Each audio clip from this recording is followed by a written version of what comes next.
Here is a puzzle that fooled generations of mathematicians. Two trains are 100 kilometers apart, moving toward each other at 50 kilometers per hour. A bird starts flying from front of one train toward the other at 75 kilometers per hour. Every time it reaches a train, it instantly turns around and flies back. It keeps flying like this until the trains collide. How far does the bird fly? Pause the video if you'd like to solve it yourself.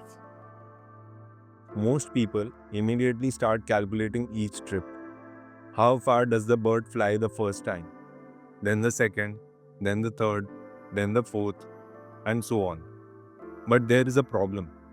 The bird never stops turning around until the trains crash. That means there are infinitely many trips. So now it looks like we need to add an infinite series. That sounds like a lot of work. And surprisingly, it is not necessary at all.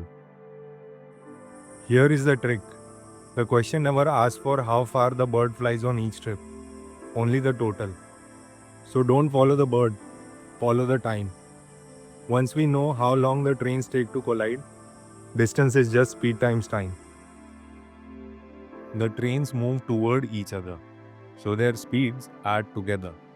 Their closing speed is 50 plus 50, which is 100 kilometers per hour.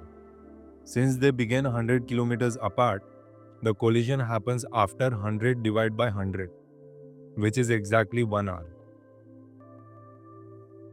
The bird flies the entire time the trains are moving. That's exactly 1 hour. Its speed is 75 kilometers per hour. So the total distance is simply 75 times 1, which is 75 kilometers. That's it. No infinite series, no complicated calculations. If you really wanted to, you could calculate every single trip. Each one gets shorter than the last. Those infinitely many distances form an infinite geometric series. And amazingly, that infinite series also adds up to exactly 75 kilometers. The shortcut and the long method give the same answer.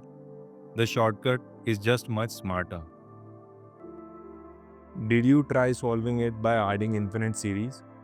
Or did you spot the shortcut? I love this puzzle because the lesson goes beyond math. It's easy to get stuck calculating things that don't matter. The fastest solution often comes from changing what we calculate, not calculating faster. Let me know your answer in the comments. And if you enjoy puzzles like this, subscribe. I'll see you in the next one.